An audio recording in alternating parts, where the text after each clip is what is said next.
Hello students, I am Dr. L.K. Das, Assistant Professor of Sociology at the Department of HSS, IIT Roorkee. Welcome to another lecture for the NPTEL course Power and Politics in Contemporary India, a Sociological View. In today's lecture, we will discuss about community, identity and moral economy and how they converge and intersect in our understanding of democracy, modernity and morality in modern India. We'll look at how colonialism has reshaped both community and belonging, as well as reflecting on the moral economies of survival. So, let us first start with the idea of community itself. Now, sociologists, anthropologists and other scholars have looked at community as a moral and social structure of belonging and obligation. Now, when you're talking about moral structure as well as social structure, which are based on belonging and obligation, that means these are four key concepts that form a community, and these four concepts are neither unidimensional nor static. So when they come together in the form of a community, that means over time, over ages, over periods, there has been transformations, and these transformations could be internal and these transformations could also be external. Now let us understand how it was in the pre-colonial India. In pre-colonial India, as Nicholas Dirks argues in his work Castes of Mind, community was based on temple networks, clans and occupations. So somebody could be a Brahmin who is also a priest, who is also a farmer, who also belongs to a certain clan in a particular region. So in essence, these communities were based at a regional level or a local level. So there was no single organizing principles that defined a community. So a community was not equivalent to caste. So there could be the community of people having similar occupations. For example, in the context of Puri Jagannath temple, are the priests only Brahmins or the priests are also non-Brahmins? Now because that temple network is there and they belong to a part of temple in terms of priestly activities, so we have to look at how history has shaped the entire group of people. Similarly, in the case of Odisha, particularly in the Shiva temples, the priests are non-Brahmins. How is it that all across the country, the priests in the Shiva temples are Brahmins, whereas not so in coastal Odisha? It is because of the communitarian, the moral structure and obligations that have passed on from generations, and the localized history of these regions that created these substantive forms. So different kind of affiliations coexisted in the pre-colonial period, and caste was one among many identities, whereas colonial rule completely redefined community, because what it created was that it claimed through census reports, through other documents, that caste is community. You are born in a particular varna, you are born to a particular caste, and it is fixed, it cannot be changed. So as we have been discussing in this course, every time there is a fixity of a particular identity, there will always be conflicts and there will always be mobilizations. But these mobilizations could take different forms, like the way Ambedkar understood caste or caste movements, like the way Periyar understood it or the way Nehru understood it. Ambedkar understood it in terms of moral and social structure, in which certain groups of people claimed themselves to be upper caste, while subjugating others or relegating others to lower castes. He also claimed it to be graded inequality. What is the meaning of graded inequality? It essentially means that if you are part of this hierarchy, then somebody is at the top, somebody is at the bottom. But in this entire zone, one group is always above the other group and one group is always beneath the other group.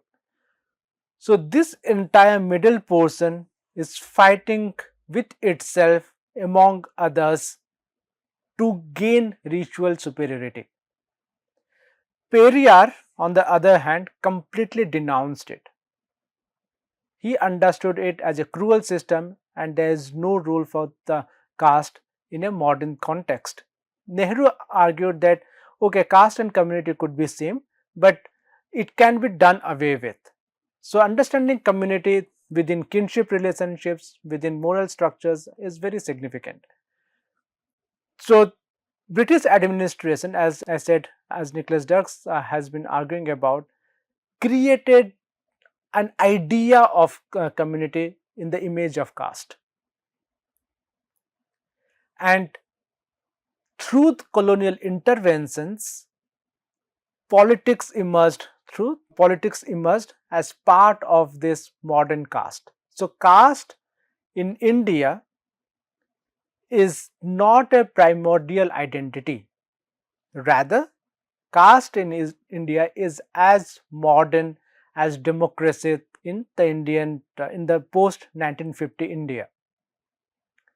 So anytime any scholar argues that caste is a primordial identity or caste relationships are usually primordial or pre-modern, then they are not looking at the context in which caste got equated with community and this community became a salient force in the political arena. And this political arena created both oppression and new forms of assertion. Oppression because as I said, here everybody wants to be on the top and the ones who are at the top want to push everybody down. So this kind of a conflict emerged in which one caste wanted to be above other, both in politics, in ritual as well as in terms of social and political and economic domains. Because caste is also about economic aspects.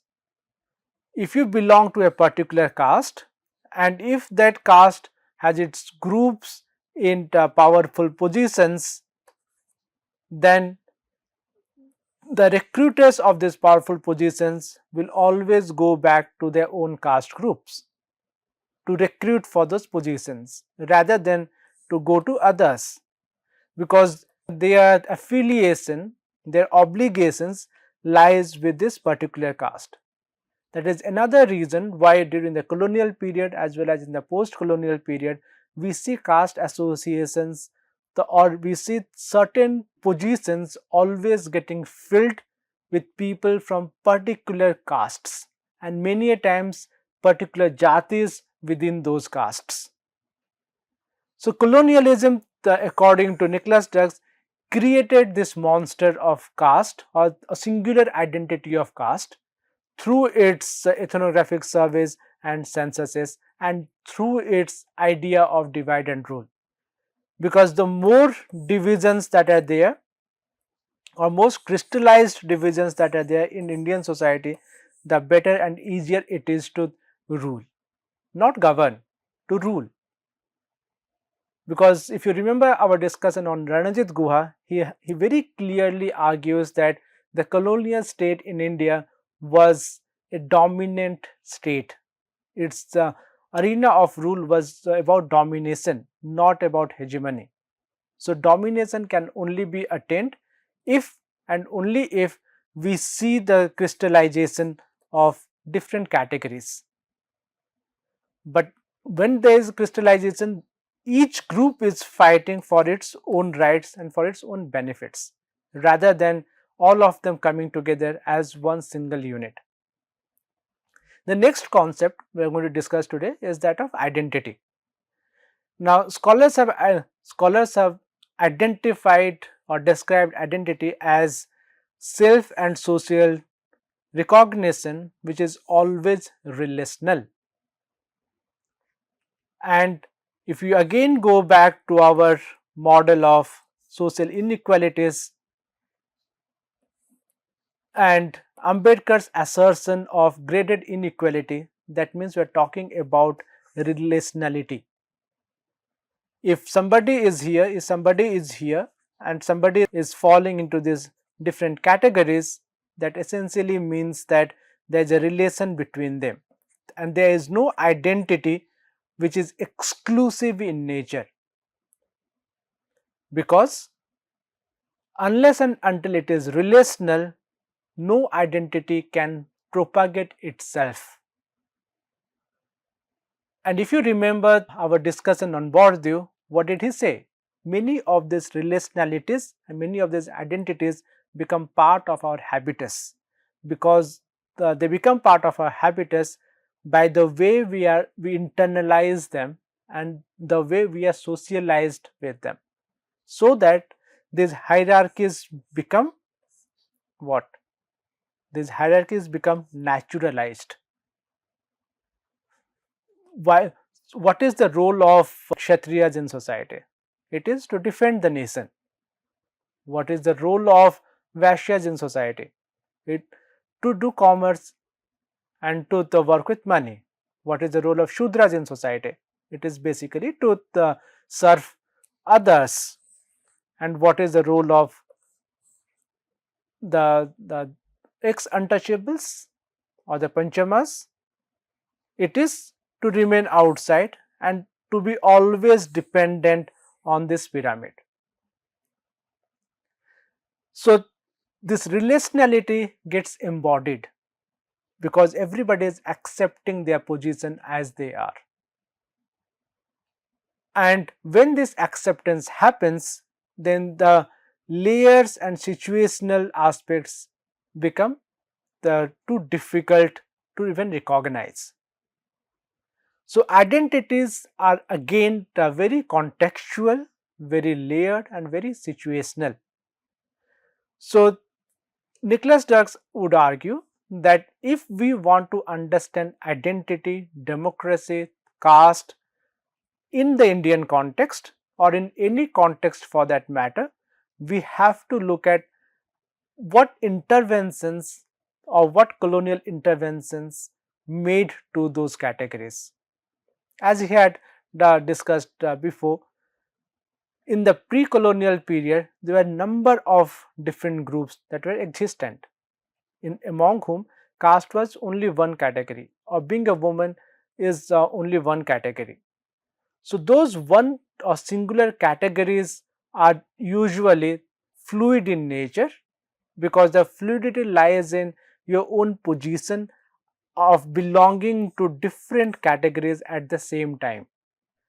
Colonial modernity was also racialized and occupationally fixated identities. The white British claimed themselves to be at the top, and this top was over and above the Brahmins.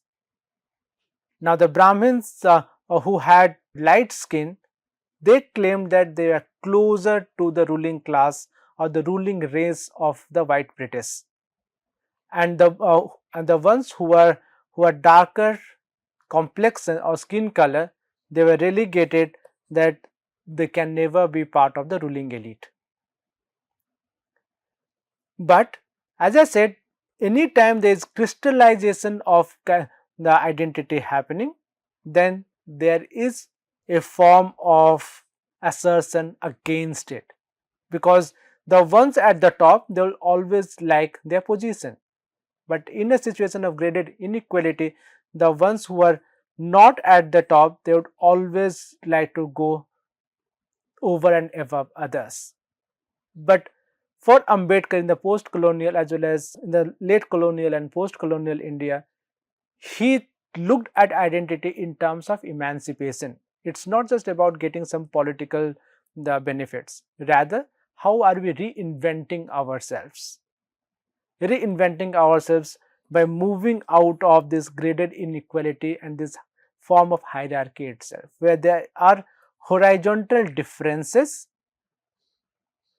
but no vertical hierarchies. Differences will always exist, that is part of society, that is part of political society, that is part of economic society, that is part of cultural society. But hierarchies are very specific to certain kinds of society which take their status very significantly. So for Ambedkar, identity as part of emancipation was paramount, whereas for Mahatma Gandhi, it was about morality and it was about social duty. What I can do for society without creating any problem with this hierarchy. So, hierarchy, when it is challenged, it gets fragmented. By fragmentation means that there is no one crystallized nature of identity, rather it is about the identities shaped by your caste, your class, your gender, your religion and your region. And as political sociologists, our work is to look at the intersection or points of intersection when these multiple categories are moving towards a particular point and to speak what is happening there. So, if you say that okay, there is a category called or there is an identity called Dalits. Now, Dalits have men, Dalits have women, Dalits have aged people, Dalits have children. Do you think that all of them are Dalits at the same time, or there is a variation between them? The reason I am giving an example of Dalits is because in terms of creation of an unified identity, uh, even in terms of politics, what we have done is that we have crystallized every category. We have crystallized the category of Brahmins, we have crystallized the category of other Varnas, including that of Dalits. Now, Dalit as a concept, Dalit as an idea is a specific and given identity. And this identity is significant here because it tells us that this group is looking at emancipation and looking at Dalit for itself, not as a derogatory term but as a politically assertive term. But when it is looking at itself from a politically assertive term, that means it wants to hide all the differences that are there within itself. So, in other words, Dalits get represented by their men, not by their women, not by their aged, not by their children. So, whether somebody is speaking about Dalits in terms of positive identity, somebody is speaking about Dalits in terms of negative identity, it is reference to the Dalit men. Scholars like Sharmila Rege would argue that we have to look at the differences within them also, because as I said, identity is relational. So, Dalit women are not exactly the same as Dalit men, while Dalit women are different from that of upper caste and middle caste women. So, they have an specific identity which is related to their caste position, related to their class position and of course related to their gender position. So, while the identity is fluid, sometimes it gets crystallized, and the role of a scholar, role of a researcher is to identify these crystallizations and how these crystallizations can be challenged.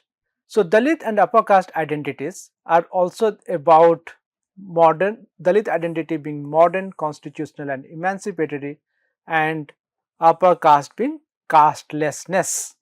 Now, this is a very interesting debate that is happening over the past 30-35 years, which started, by the way, with the Mandal Commission report that we had discussed in the previous class. Now, with the implementation of caste-based reservations, with the implementation of Mandal Commission report, one significant thing happened. Now, there is a clear-cut difference that is created in the form of identities. One that is of general category and reserved category. So, reserved category and general category, if you look at it in terms of identities, there is nothing called general caste. This is general category, right? But most often than not, this general category is also unreserved category. In terms of merit, anybody who gets more than the cutoff marks for some of the groups within reserved category can always claim a seat in the unreserved category. Whereas the ones who were called themselves as upper caste cannot move to the reserved category seats. So, in effect, a new myth was created, a myth of meritocracy. That means, for example, if you are in the SC or ST category, to pass a certain exam, you require 50% marks. For OBC, it is say 75% marks, and for general category, it is 80%. Now, the idea that was created here is that, or the myth that was created here is that the OBC, SC and ST, because they have got these positions while getting such relatively low marks, so they are not meritorious. Rather, they are there because of the reservation. They are called the quota walas. And this is a very derogatory term that is very often used for the groups who are part of this reservation structure. At the same time, if somebody among the OBC or SC/ST has got more than 80% and are now part of this unreserved category of seats, it's a problem. It's a problem in which it is again argued by the same group of people who claim to be casteless that now this group of people are taking our seats. Here there is no idea or there is no claim for merit now. It's about us versus them. What this masks is essentially decades and hundreds of years of privilege. How do you become an upper caste? And what was the process that was followed to become an upper caste? Is being an upper caste only about economy, or it is about status? And if this status is not new, and for the past 100-150 years the upper caste had claimed that they are upper caste because of their good karma, they are upper caste because through eugenics they have created this unique group of the people, that is the reason why they are reproducing themselves in a particular way, then what about the other groups of people who are now coming of age and coming to the political as well as economic and social front? The structural advantages and structural disadvantages are masked under the guise of neutrality. So, Dalit and upper caste identities and the discourse, what it does is that many a times it becomes caste blind and reproduces inequality. So, post-colonial community and power again is created through the visibility of caste, and this visibility of caste makes this very common paradox of legal castelessness and practical caste mobilization. So, community today is not traditional, as I have been saying through this lecture as well as in my previous lectures. They are as modern as we can understand.